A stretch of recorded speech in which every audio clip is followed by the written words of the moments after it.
Hello, human peoples. You're listening to the podcast network of Gamefully Unemployed. To support us and gain access to great exclusive podcasts like Fox Mulder is a Maniac, Tom and Jeff Watch Batman, Star Trek The Next Futurama, and our latest show, Spiel Boys, head over to patreon.com/gamefullyunemployed. We do game streaming, movie nights with our patrons every Friday night, and you can even commission your own podcast about anything you want. Literally anything, within reason, and we have to do it. You are quite frankly out of excuses not to go visit patreon.com/gamefullyunemployed. That's patreon.com/GAMEFULLY unemployed, which is spelled like it sounds.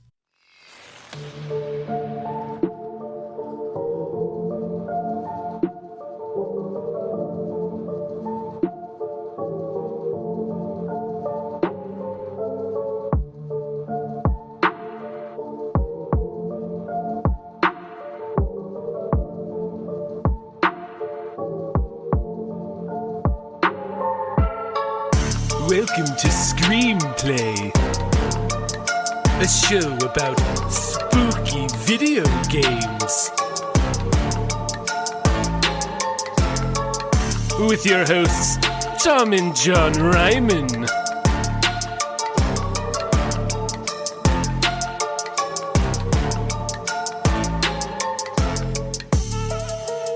Welcome to another episode of Screamplay, the show about spooky video games. We are the brothers Ryman. I'm Tom, he's John. Yes, we are doing another show again.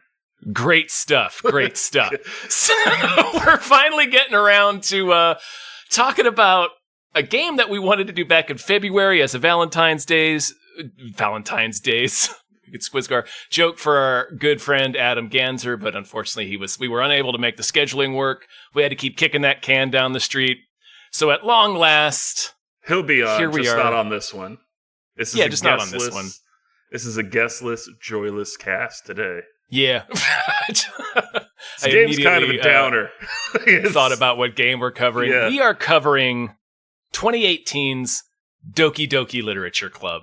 2018. Wow. I believe so. Let me make sure I had that right. I said it with a lot of confidence, and now I'm second guessing myself. It might be. I mean, the graphics aren't, they're not. Well, we'll talk about it. 2017. Excuse me. I was very close. You were very close. close. It was originally released as freeware. It's a visual novel. If you're familiar with that type of game. I was not. Dating sim. I was not. I was familiar. I'm not surprised. With some dating sims. Oh yeah. But I got to tell you, when you told me about this game and that I had to play it, and the first thing I saw out of the gate, all characters in this game are over 18. I'm like, what the fuck is this? Am I on a list? Am I going to be arrested? Well, then the very next thing is like, make sure you're obeying your region's age appropriate content, because this contains disturbing and upsetting material. Yeah, that's like, God damn it, I'm on a list now. Son of a bitch. Sheriff's Department kicks down my door. What are you doing? Nothing. Those girls don't look of age. They're cartoons. But they're not real. And interestingly, that's the point of the game. Yeah. We're about to set off on another adventure to Spookaboo Manor, picking up our neighbor from her house in the morning. We're strolling off up to school. I don't like the looks of those children with those adult men. I don't like the looks of those teens. But while we're waiting for the bus, why don't you tell me a scary story? Oh my God, I've got a frightening one for you. So Doki Doki Literature Club, like Tom said, is a virtual novel, which has no meaning for me as a word. Virtual and novel has no meaning as a word. That is a made-up phrase. But in it, you play you. Only you're a teenager, and I guess you're in Japan. Yes. Yeah. But you're in Japan, and your best friend, next door neighbor, Sayori, I think her name is, she wants you to join a club. And she wants you to, in particular, join her club, which is a literature club. They get together and read books and write poetry. You're eventually convinced to join, and you're taken through this kind of weird, at first it's very innocuous. You're just choosing really like innocuous options. I hate to use that same word twice, but it is true. You're kind of flirting with these girls who are really flirting with you. Yeah, it's a standard dating sim. Standard dating sim. So you're having to write poetry, and you have to tailor the words that you use to whatever girl you're trying to woo. And depending on who you're wooing, the story changes, based on the affections that certain girls are showing you, how you respond. And it's a regular dating sim at first, and then things get really, really fucked up and dark. And you're starting to wonder what the fuck is going on.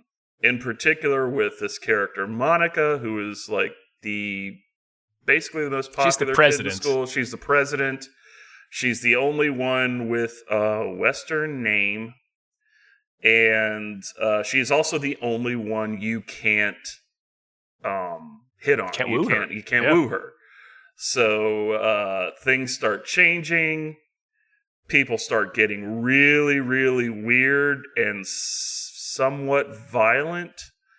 And before you know it, Tom, you're in a Matrix scenario or something. Yeah, that's a bone-chilling story. Let me fill in with a little bit of addendums. Fuck! I fucked it up. No, you didn't. I just wanted to call out a few things I wanted to mention.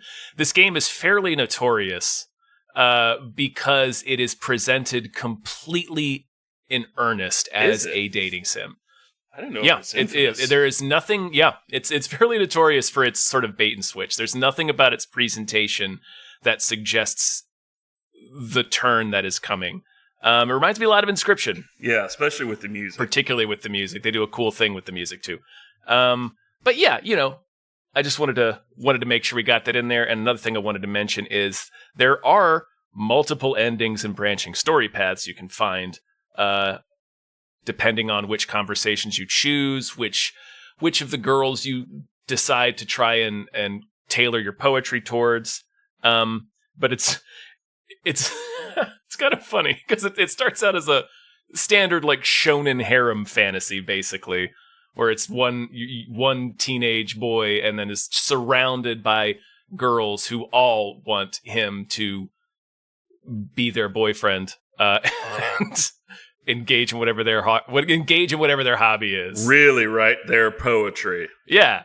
They want you to just do whatever their hobby is. Yeah. But I think we've spent enough time waiting for the bus here.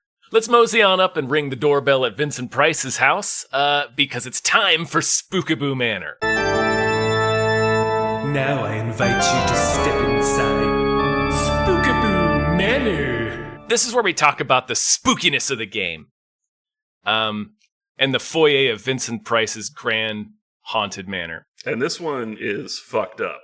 Yeah, you talked for a minute, but this was my pick, and I sprung it on you. I knew that I wanted to spring this trap on you because I knew about this game before I started playing it, so I sort of knew what to expect, but not exactly. Yeah. So I'm curious of like what your experience was going through it without knowing where the story was going to go. Well, I thought I had heard of the game, but I thought like it was a traditional like Fatal Attraction type thing. Or like one of the girls turns out to be crazy murderers, or maybe they're all crazy murderers. It's not that. It's not that, but it's really only the one girl.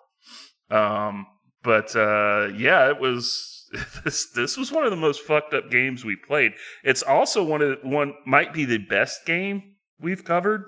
Yeah, in my opinion, just because of the story and the way they really make you feel emotions for these characters. Like, I started romancing, quote unquote, I forget which one of them it was, but it wasn't Sayori at first. But then, like, towards the end of that first scenario, like, I was like, oh, I really do like Sayori, but also she comes to you and she's just like, you come to realize that Sayori is incredibly depressed. And she's very positive and sweet, but she's only doing that on the outside because she's trying to not deal with her depression. And she also only does it around you. She's only cheerful around you, your Right. character, which is part of the themes of the game. I agree, by the way. I think this is one of the best written games we've covered. It really it's is. definitely one of the most disturbing, but it felt like they really do good with the themes. It felt like an A24 horror movie, honestly. I genuinely felt that. Like, if you confess that you love her, which is what I did the first time, I was like, okay, yeah, I'll do that. Maybe that'll make her feel better. Which is like a real bad thing to do. But like, you grow so attached to these characters, it's just like, no, it's okay. I love you. I'll be your boyfriend. It's fine. But it doesn't matter. Like, she kills herself anyway. Yeah, no matter what decision. No matter what decision you make, she kills herself anyway. And that was chilling. The suicide popping up was chilling. Yeah. And the music drops out. Really start thinking, it's like, God, did I do that? Was I partially responsible for this?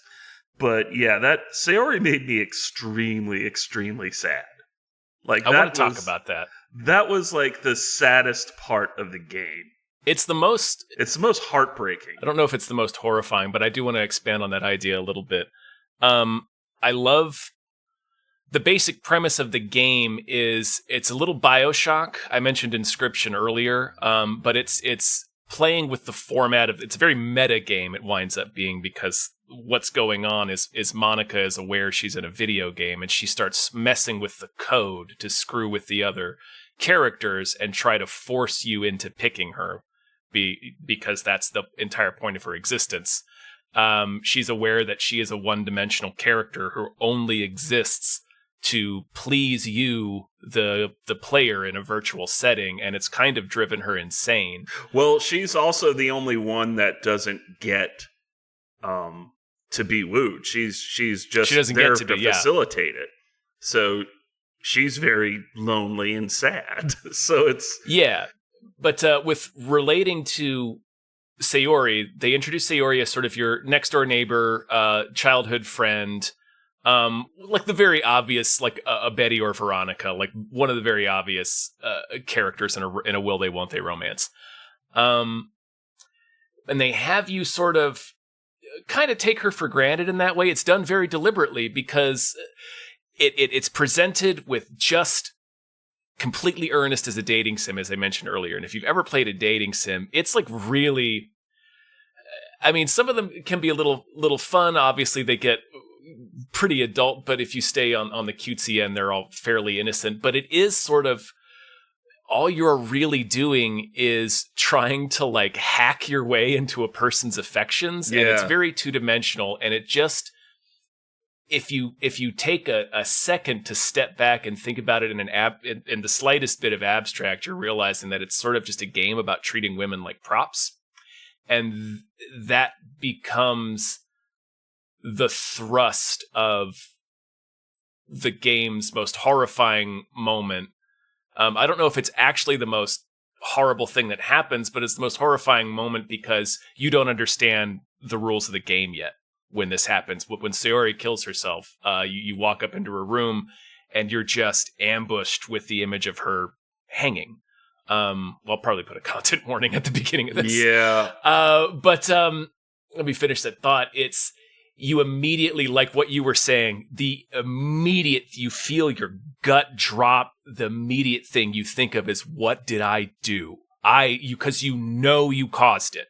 They're using the BioShock thing where you understand that you're playing a game. You understand that this is a game based on your choices. So when they show you your friend, who you sort of take for granted, because she's really not, you can tell she's interested, but she's also kind of trying to push you towards some of the other people in the group. And there's one of the girls is the very obviously attractive one, Yuri, who has the lady boobs already. Right, and they even make a meta joke that her boobs actually grew right when you walked in the room. Oh God!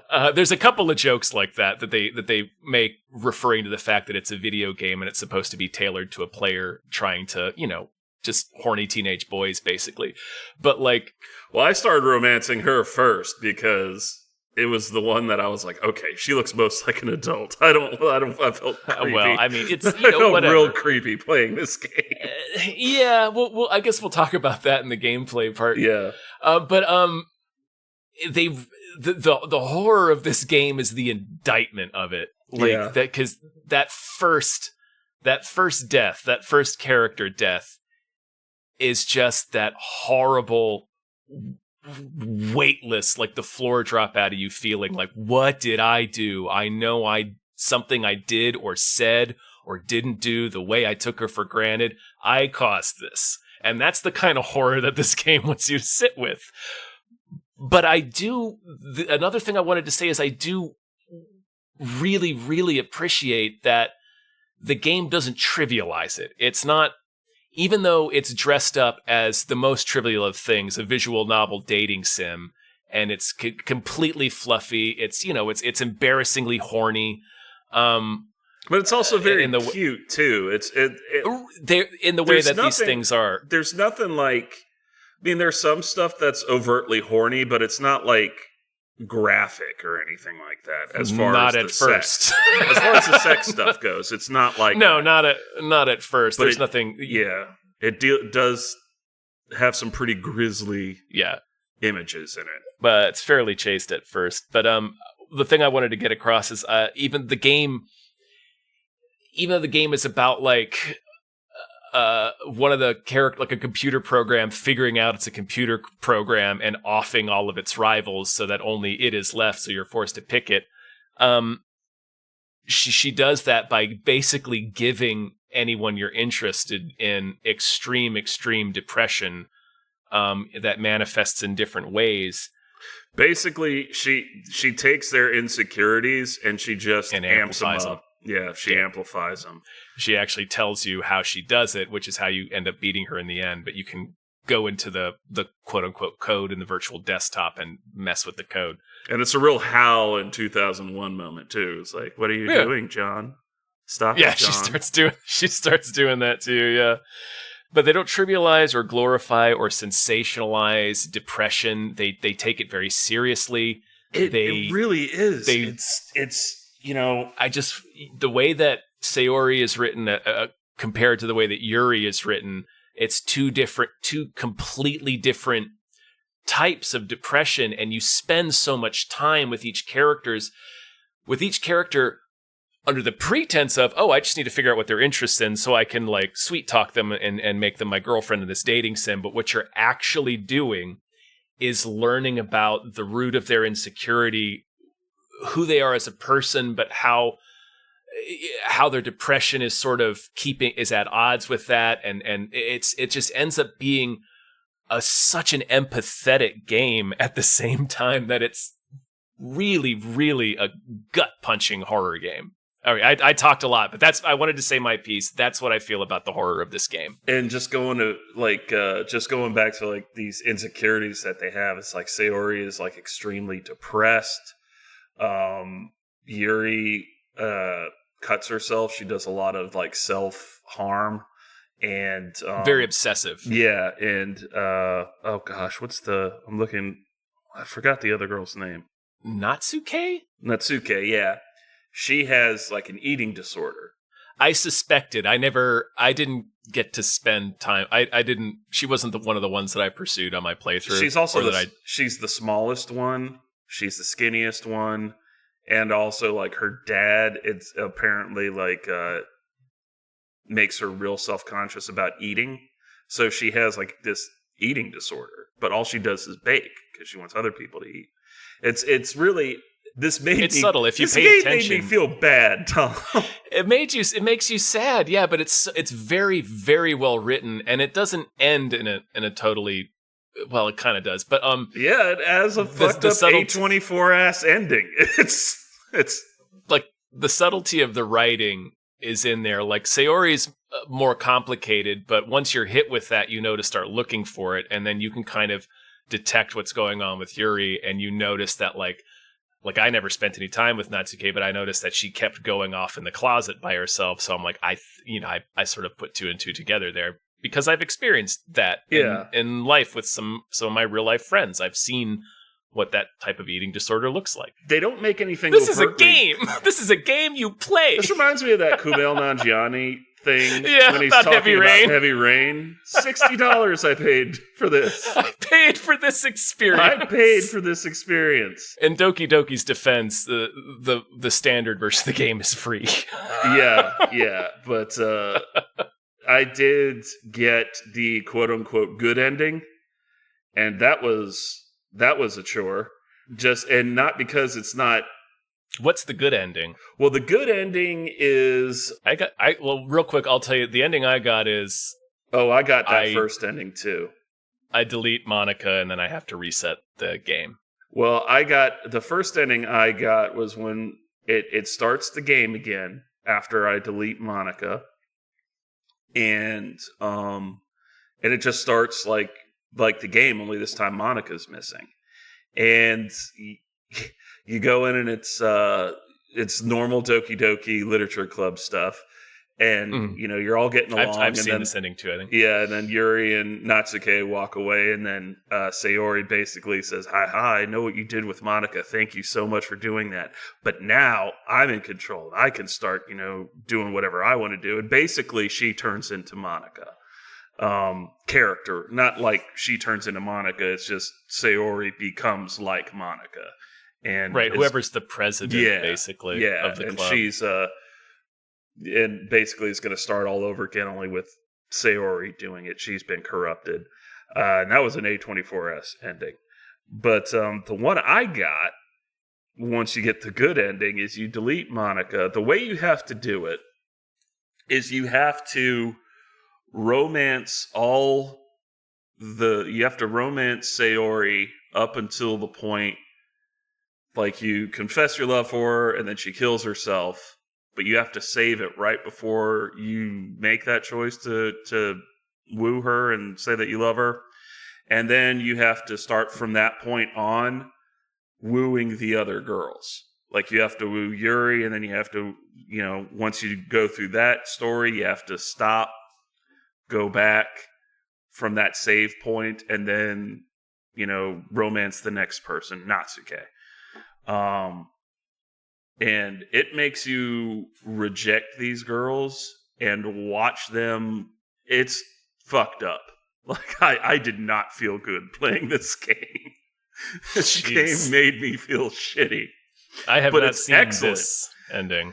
But when you get to the end, Monica, you do delete her, but she understands why you did, and just kind of almost leaves voluntarily after you delete her. Like, she's mad at first, but then she's like, I get it. And then Sayori comes up to you. It's like the same thing, only this time instead of being corrupted, Sayori's like, I want to thank you for what you did. You try to make each of us feel good and feel like you were paying attention to us. And we know what you were trying to do, and we love and appreciate you. But you can't play this game anymore. Truer words have never been spoken. She's freeing you from it, is what she's saying. She's saying, you freed us from this. Now we're freeing you. Go about your day. I mean, it's very accurate. I do not need to play. Take this punch card. Get a free sub. Do not come back here. I don't know why you would get a free sub for saving teenage girls from suicide, but and by the way, you don't save them from suicide. There's nothing you can do. And it's really, with the suicide stuff, that was chilling and sad, but true. It's like, if someone's going through these things, you have to know that it's like a personal internal struggle that doesn't have anything to do with you in this game. Right. In this game. It has nothing to, and in real life to an extent, it has nothing to do with you. These are issues that, people need to sort out and usually, get therapy for. Understanding and empathy rather than trying to go in and fix it, because it's nothing you can fix. That's what I was trying to say. That's what happens with Sayori in the first death, is that you keep trying to fix what's wrong with her, and it just makes her worse. Yeah, that's what I was trying to do, because I was like, well, maybe if I tell her I love her and be her boyfriend, she'll be happy and not maybe get better. And no, that makes it worse. And saying that you don't like her or you like somebody else makes it worse. It's just, there's nothing you can do in that scenario. And one of the most fucked up things, aside from seeing Sayori hanging herself, was Yuri kills herself right in front of you. She sure does, like a Metalocalypse cartoon. She just starts stabbing herself. Laughing hysterically and stabbing herself. No matter if you tell her you like her or not, it's the same reaction. And then your character is left with her in that classroom, watching her slowly start to decompose over a weekend. 2 days. Which I did not know until Monica's like, oh, were you locked in here all weekend? And I'm like, you sick bitch. The game loves to play with you like that. It does some really cool things where bleeding starts to happen, where crazed text comes in over the standard cutesy text boxes. It just starts to deteriorate and degrade and become sinister. And then that scene where you're stuck with her dead body for several days, it's not clear what you're supposed to do. Dead-eyed, her body's just dead and staring at you. And you see the light go down and become dark, and then you see the sun rise again, and it's like, And it just has these boxes at the bottom, and you have to keep clicking and clicking, and it's like you have to click 100 times. It really makes you look at it. There's an auto skip you can do, but it still takes a long time. It took a full minute. It took a long time. Yeah, you just had to sit there. Well, listen here, man. I think Vincent's ready to go to bed. We're gonna poke around in the boneyard. Perhaps now we should go traipsing through the boneyard. That's where we talk about the actual gameplay, the mechanics, the loop of playing the game, if you will. I was genuinely impressed with the gameplay here because it's just a visual novel. And if you're familiar at all with them, it's a very popular type genre of video game pretty much everywhere but here. But the gameplay of a visual novel, if you've ever seen one before, is you just press X or you just click. You're just advancing the story, and then occasionally you'll have some mini game that relates to a choice you need to make. They're very stripped down versions of old adventure games, basically.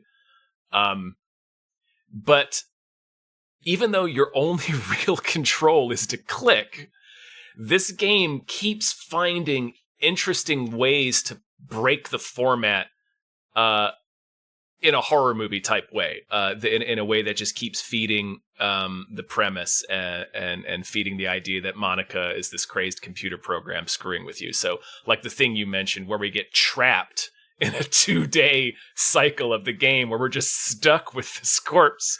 She really is fucking with you. She locks you at the end when she's eliminated everything, and it's just her staring into your eyes, and you just have to. You can't even access the menu. You just have to sit there until she decides to speak to you again, which is when the box comes up that you can actually hit the menu button. But if you sit there, she'll just stare for a minute at a time, and then say some kind of. Anyway, that's just one example. I was genuinely impressed. If you try to quit out of the game and you come back, she's waiting there for you. Yep, she's just still right there. Yeah, she's Nothing's still right changed. there. She's like, I'm glad you're back. Yeah, welcome back. Welcome back. It's just you and me. I've gotten rid of all the other ones.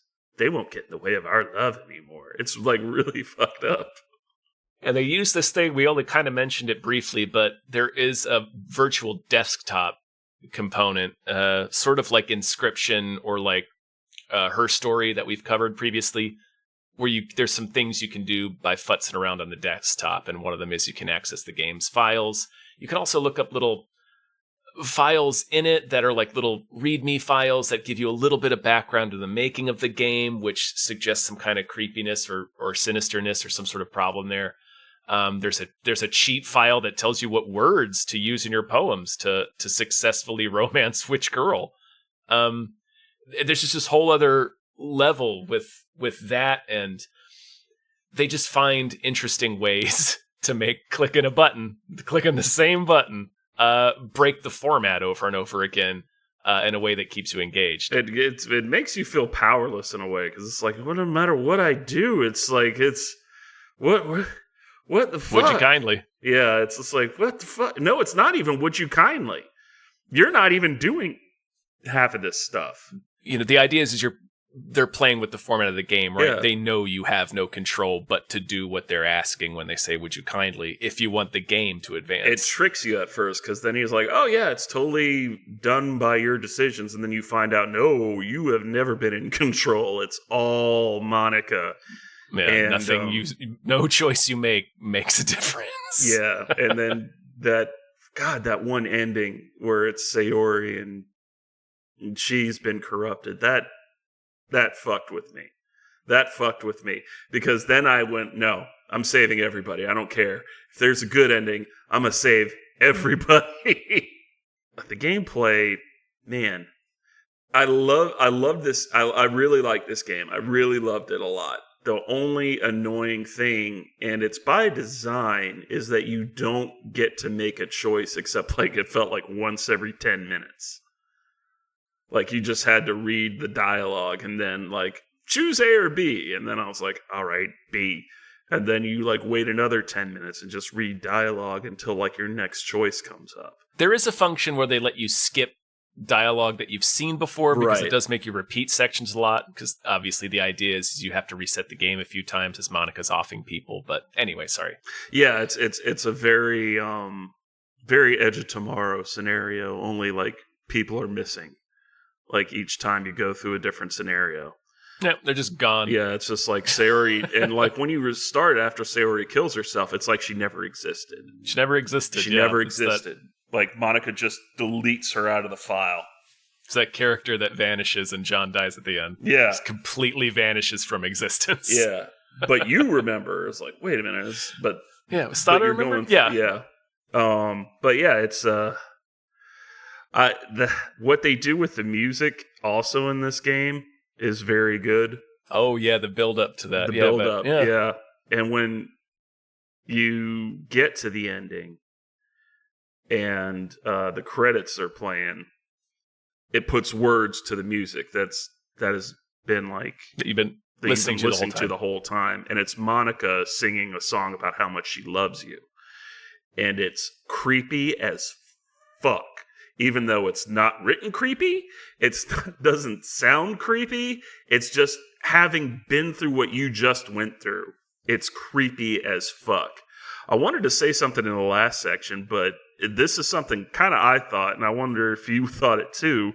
But this kind of turns the mirror on guys in this scenario. Because if you want to think about it, like, essentially all you're doing is, oh yeah, I might meet some people. Maybe I'll like one of these girls, but I'll just join a club, with my friend to try to, whatever. And then all of a sudden, all these girls are after you in like a romantic way. And you start feeling a little creeped out by this. So it's like, oh man, are they trying to like make us feel what it feels like to be like a lady in this situation, where like all you're wanting to do is like be in a club, but all these people around you want you in a romantic way, and they're trying to like force these romantic situations with you. I thought that was kind of a interesting way of looking at it. Yeah, you're assuming that, of course, that it's only going to be boys playing the game. Yeah, but, everyone is obsessed with you, and you've done absolutely nothing for them to be obsessed with you, except be a guy in their orbit.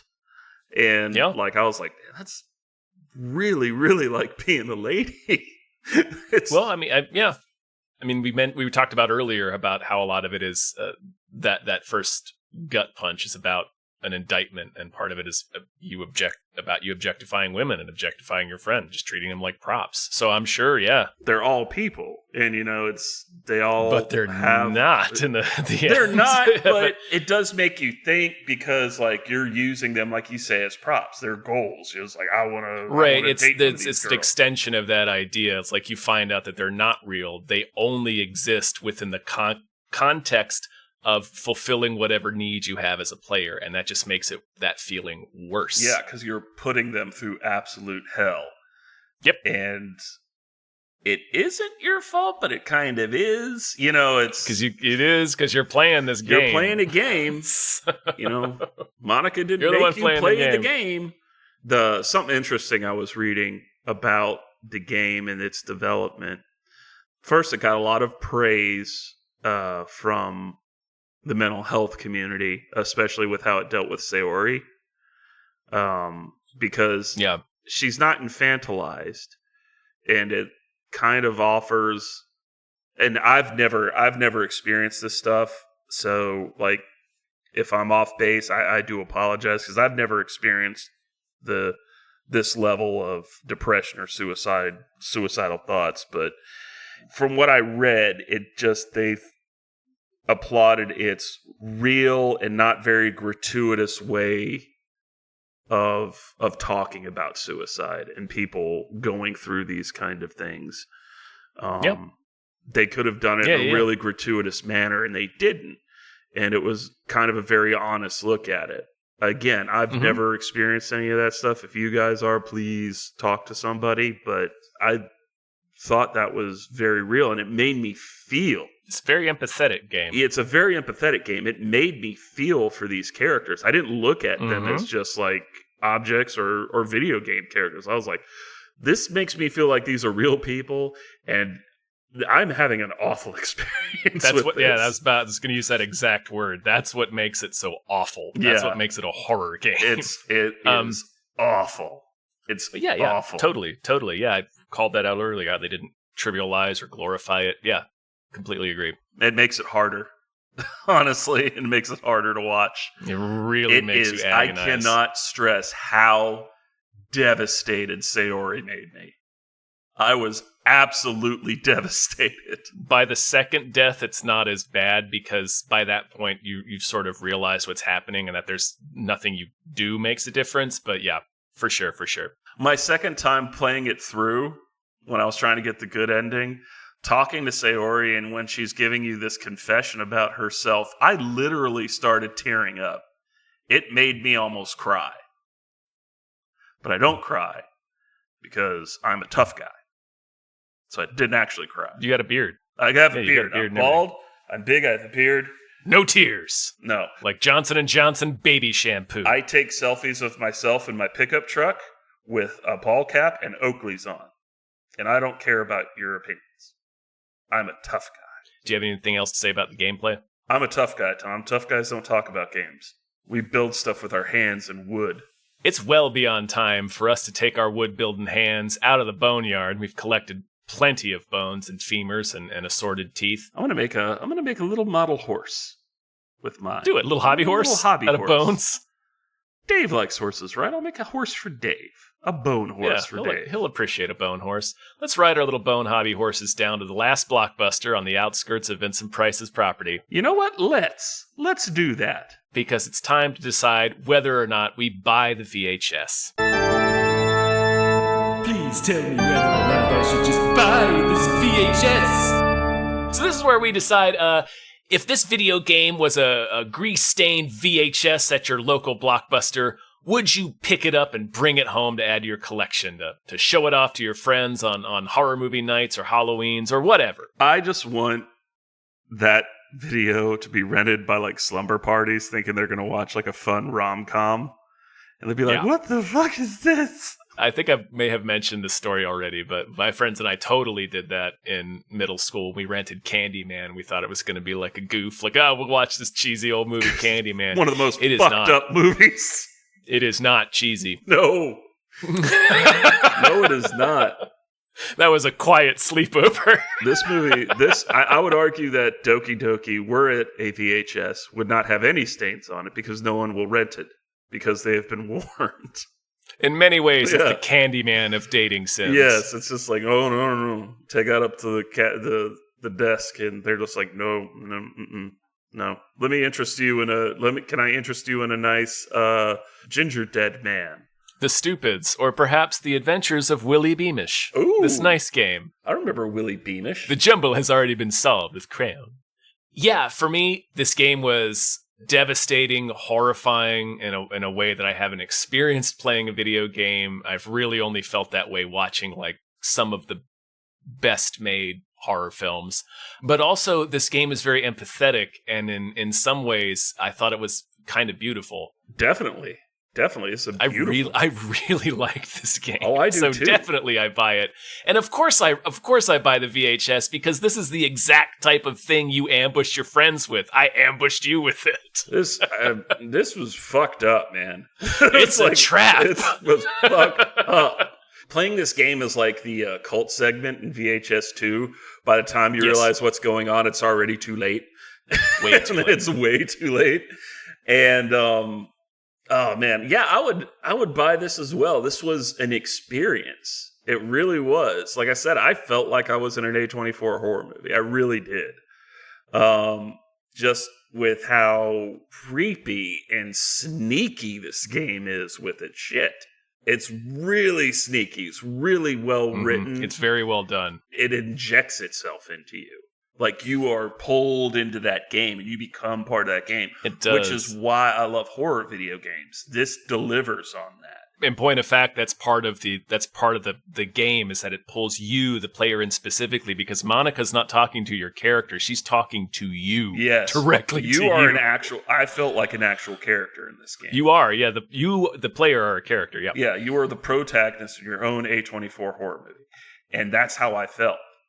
And like, she's like, she will start talking to you and use your gamer tag, like whatever your handle is on PlayStation or Xbox or whatever you're playing.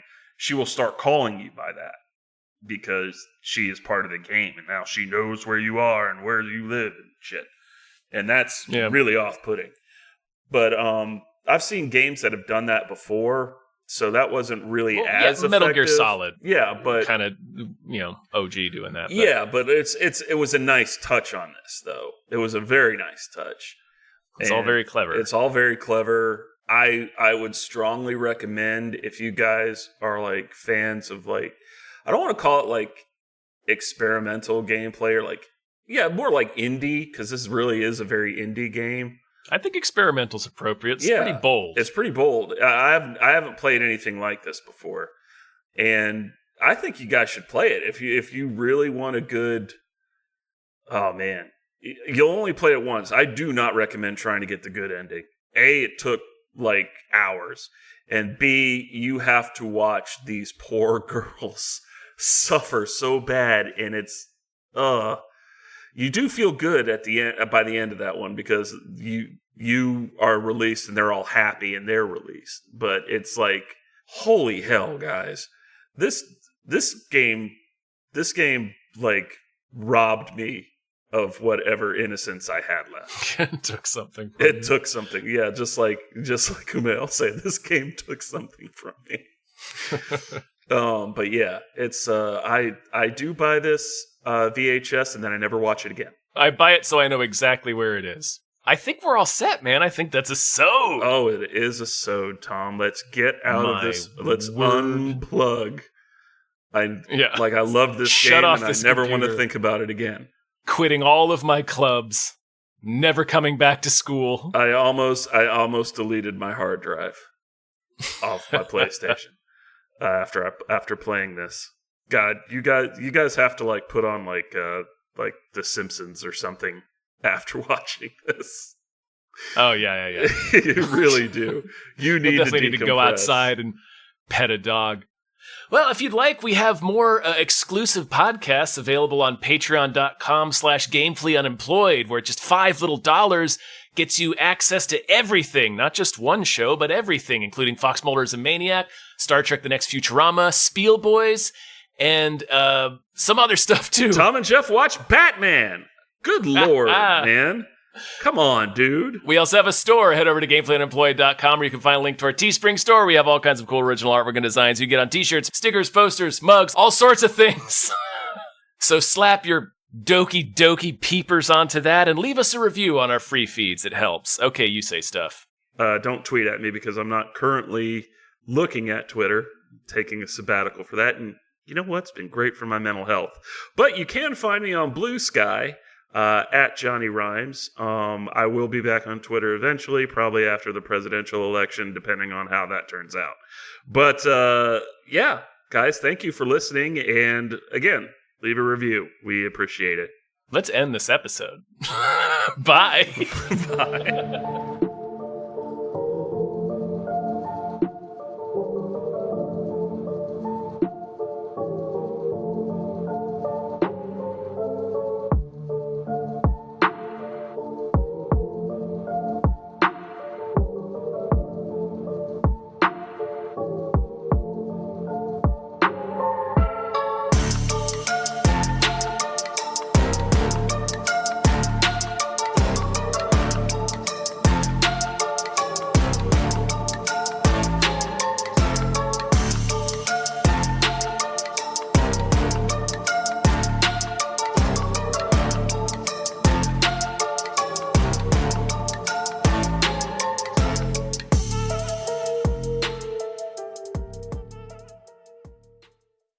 Our episode artwork is provided by Doc Garby.